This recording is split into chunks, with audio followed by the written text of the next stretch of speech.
It started with rocks, some happy moments, some watery moments,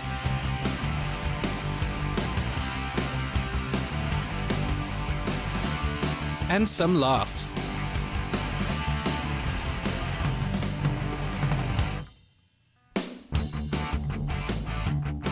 Then there were some cones, sand, jumps, kisses, lots of golf balls, and hairy side slopes.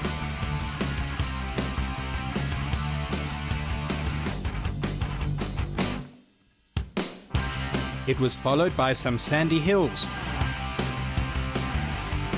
more sandy hills, and more sandy hills. Oh, and some laughs.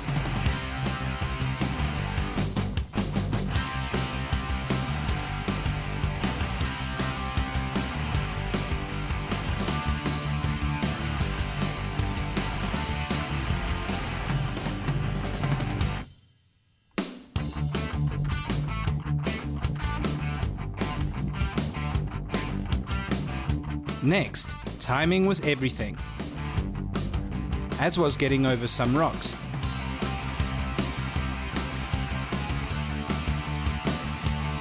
And through some water.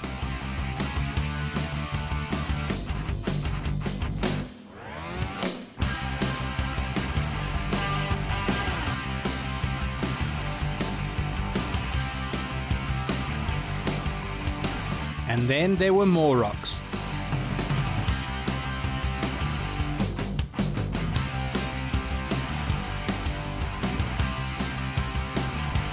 More sand,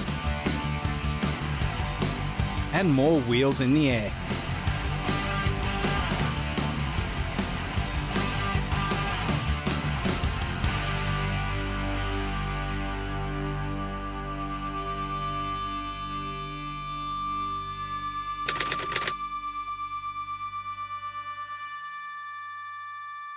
This is it. This is the final of the 2012 Bridgestone 4x4 Fundi Challenge. The top 30 Fundi teams have gathered at the Uitvlug-Wes Farm's Landrover 4x4 track, about 15 kilometers from Bloemfontein in the Free State. However, they have no idea what's in store for them. And isn't the Free State supposed to be flat? Here is Bridgestone SA's Daniel Barbosa to explain what's going down. It is a brilliant track. It's a difficult team, without a shadow of a doubt. I would say they're going to be doing up to category 4.5 today. So for standard production vehicles, which I think is brilliant. Right, so it looks like the Fundi teams are in for a ride on the wild side here. But before we get to the action, just a reminder of where the Fundi Challenge is at as we head into the final. Leading the points race overall is a very serious looking Adriaan Oukamp and compatriot Gerrit van Wyk. The team leads the challenge by less than a point in their Range Rover Classic, ahead of a barrage of Mercedes Gelandewagens and a school of Suzuki Jimneys. Last year, Adriaan and Gerrit also competed in the final event, but they just didn't read the instructions very well.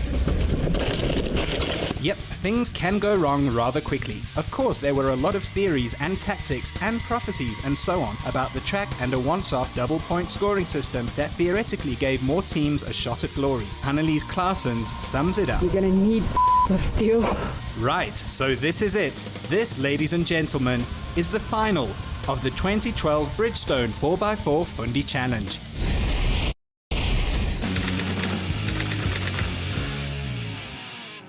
The first obstacle is narrow, with big ruts resulting in some interesting wheel articulation, requiring some deft maneuvering. In other words, a most vexing start to the day. And here are our first customers for the day, Stefan Skoomby and Riku Wessels. Stefan and Riku rose to, infamous fame in the Challenge's regularity raid earlier in the year.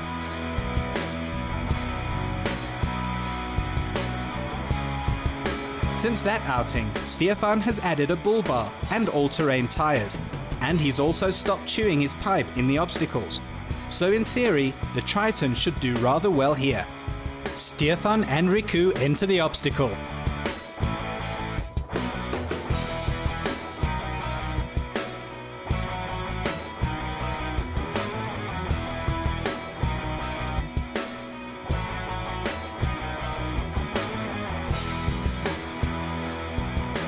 and managed to assassinate one Pole and scare another Pole straight into a psychiatric ward at the local Pole hospital.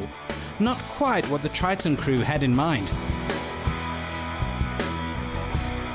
And here are the challenge leaders, Adriaan Oukamp and Gerrit van Wyk, sporting some fashionable pairs of socks.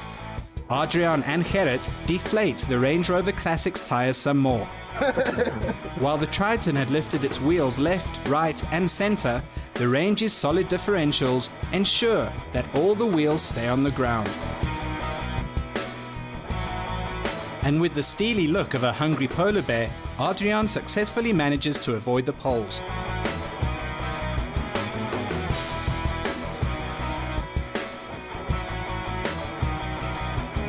So the challenge leaders open their accounts with the perfect storm of points. However, there's still a long way to go. This obstacle basically consists of mud, and some more mud, and a few poles along the way. But first the competitors have to navigate themselves to the start of the muddy climb by driving through a river. Once they arrive at the starting point, there's only one thing for it really, and that is to, well, floor it. Here are Adriaan and Gerrit again. After inspecting the obstacle and coming to the conclusion that flooring the V8 engine is the only way to roll here, Adriaan lets rip and comes to a muddy stop, 2.13 meters later. He reverses the Rangy a bit and gives it another go. And gets at least 24 millimeters further than his first attempt. At least Adriaan is still upbeat about the other team's chances here. I'll get the guys that's coming after us. Sorry for them. We're back at the 2012 Bridgestone 4x4 Fundi final and the other 4x4 trail near Bloemfontein in the Free State. This is Beauty and the Beast, or Marius and Machtel du Plessis.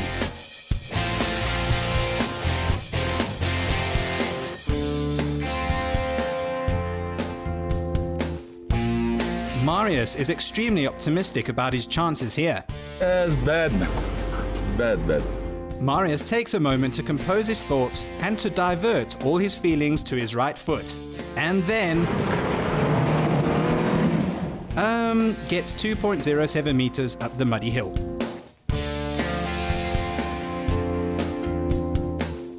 He reverses and tries again.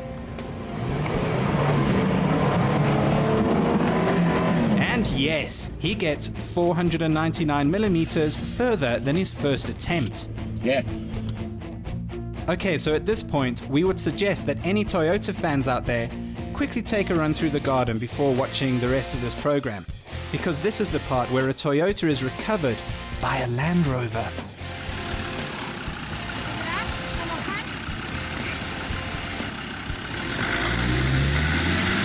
At least Marius did a right proper job of getting the Fortuner wedged in the gooey mud, so the Marshall's Disco had to work up a bit of a sweat here.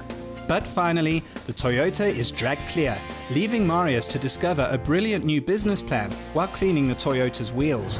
You can do pottery with this. Now this could turn into a bit of a wager. Will the Defender V8 of Hannes Janse van Vieren and JJ Hullett go where no Fortuner V6 could? Or will that mud also take it down? Hannes, as always, is quite upbeat about his chances. It looks like fun.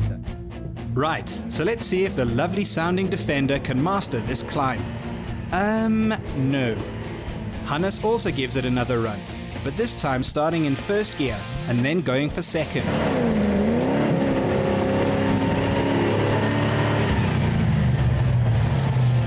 But doesn't make any impression on this muddy hill. Oh well, at least this time a Landy is recovered by a Landy, which kind of makes more sense in the equilibrium of 4x4s. However, this obstacle proved to be the boss of all the competitors, with not a single one getting up. So let's move along to obstacle 3.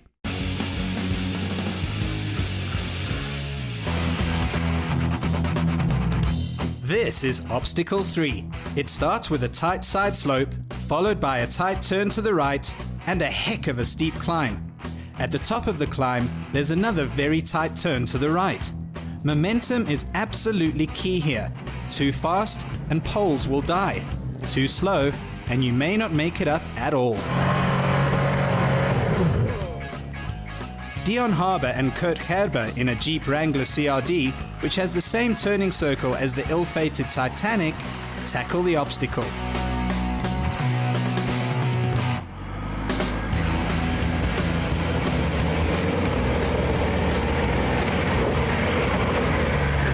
And with that turning circle, and maybe not the ideal amount of momentum, the Jeep hits enough golf balls to make even Ernie Els proud. Rian Goede and Marius van Vieren are next in their tricked-up Suzuki Jimny. This Jimny is accessorized with a front differential lock, an extra-low crawler gear, aftermarket suspension and bull bar, and mud-terrain tires. The Jimny starts with its handbrake engaged, but luckily Rian realizes the error. Then it gets through the first gate okay, makes it up the climb and through the last gate. So we have the first full marks on this obstacle for the day. Yes! First full scores of the day. Yes! No, that's what we want. That's what we want.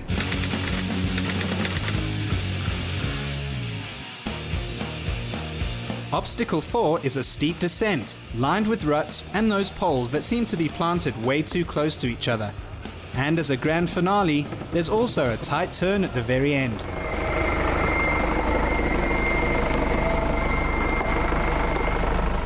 Ah, and here's our first Mercedes Gelandewagen client for the day. This is John and Desiree Fuller. So what's your cunning plan for this obstacle, John? I'm not going to engage a front diff lock this. Let's keep a bit of momentum going. And I think I'll raise the rear handbrake just to keep the tail from going out and try and keep my wife as calm as possible in that front seat. Okay, so at this point, let's ride with John and Desiree.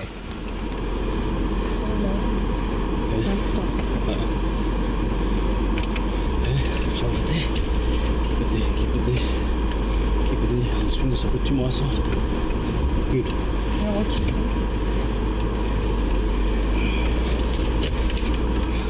Oh dear, and in the middle of all of that, the Merc has clipped a pole, so that's points lost. This is Carl Pretorius and Franz Kronberger in a Mitsubishi Pajero.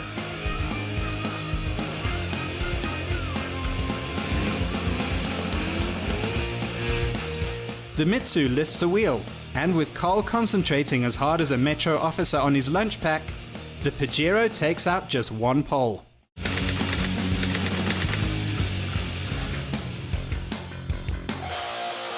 Here are Henny, Frikkie and the Pajero again, on Obstacle 5. This is yet another tricky one, with a slippery gradient that sends the tail of the vehicle straight towards a strategically placed pole. So a cool and deft hand is needed. Johanna and Mareka Reichel are in a Toyota Fortuner, and they are as cool and deftly as you get.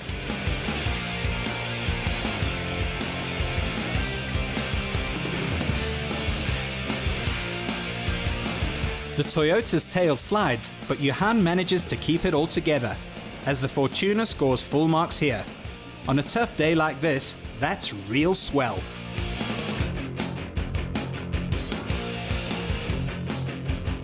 This is Jack Romain, partnered by his daughter Vanessa. Jack isn't exactly renowned for his delicate right foot.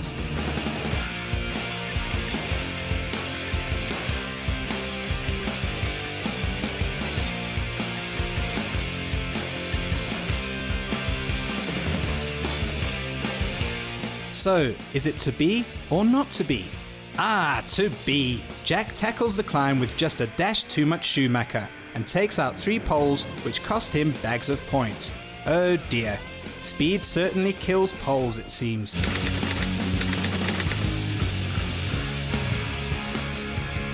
This is Obstacle 6, and here is Jack Romain and his Jeep to demonstrate the obstacle for us. Here you have to amble down a steep descent, and then there's a rather worrying side slope and a pole! That was a bit close for comfort. Anyway, it's tricky and it's slow.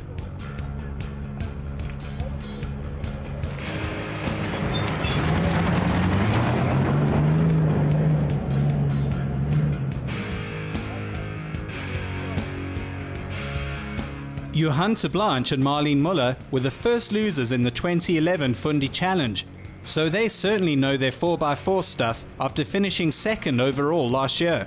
Johan edges down, but the Isuzu's tail slides, slap bang into that inconventionally positioned pole.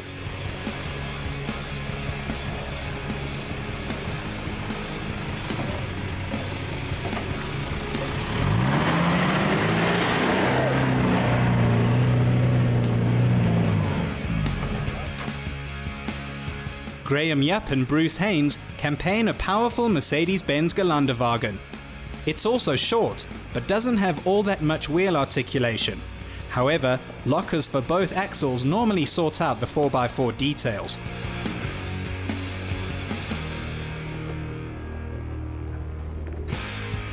The Mercedes slips, slides, and hits a pole.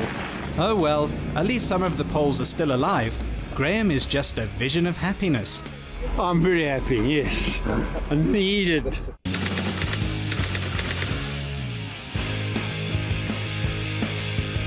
We're back at the Bridgestone 4x4 Fundi final in the Free State. This is Obstacle 7, and this is Graham Yupp and Bruce Haynes again. The obstacle starts with a side slope, and then the 4x4 has to navigate itself some distance between the poles.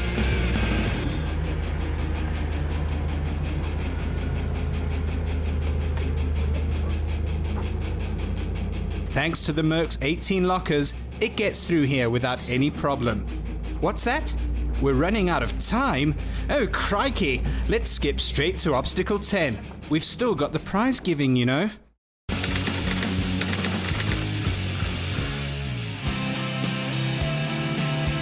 This is Obstacle 10, a tricky and rutted climb up and over a hill. And here are Johan Blanche and Marlene Muller again in their single cab Isuzu. Let's ride with Johan and Marlene.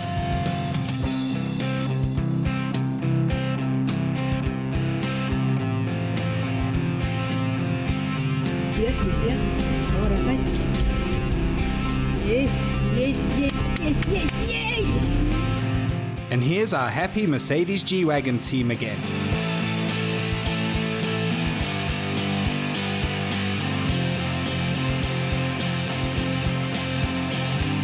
Graham takes no chances with momentum here, and he and Bruce also score full marks.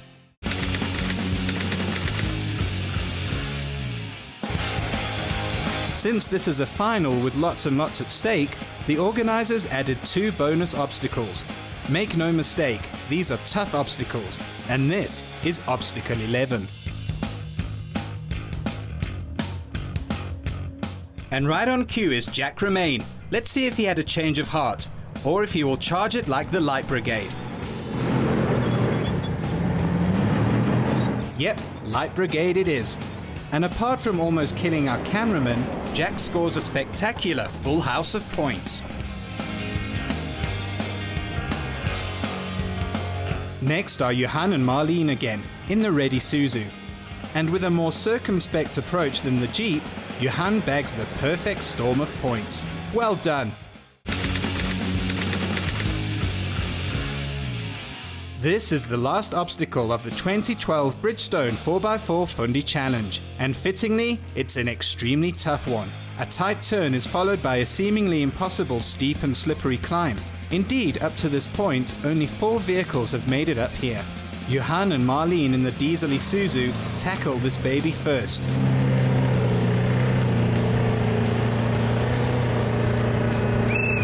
No! The Isuzu just didn't have enough horses and momentum to drag itself up there. So that's 0 points for the Isuzu team captain. Ah, and here's that speedy Jeep again. Will Jack's heavy right foot and the Jeep's 6-cylinder petrol engine form the perfect momentum storm here? Or will it end in disaster? Yes, yes! Well done, Jack. That was most splendid, old chap. Sure, that went fast. And it shows that sometimes a dash of speed is certainly cool. Next, it's Mr. Yupp and Mr. Haynes' turn in the V8-powered Gelandewagen. With front and rear differential lockers, the Merc could, in theory, idle up here. But that surface is extremely slippery and steep, so Graham decides to emulate Jack in the Jeep.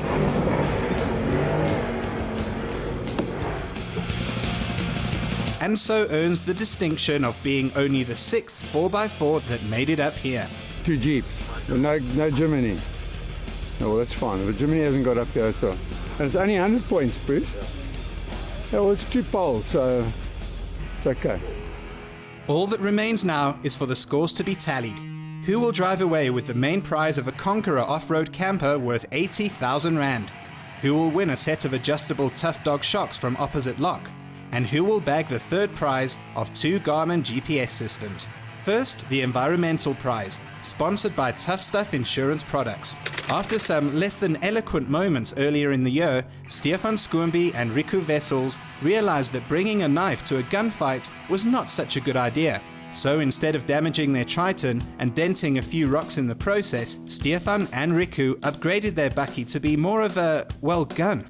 Now the Bucky is more capable and makes much less of an environmental impact too. Well done, lads.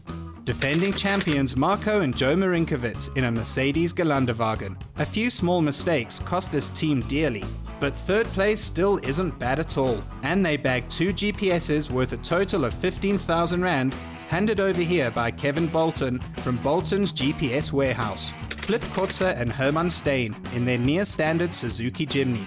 The little Suzuki had been the surprise package of the season, and now they have a fully adjustable Tough Dog suspension system, which they have won from Opposite Lock 4-wheel drive and vehicle accessories. Here, Flip and Herman receive their prize from Steve Naaman from Opposite Lock. Johan Marks and his wife Corné in their Mercedes Geländewagen.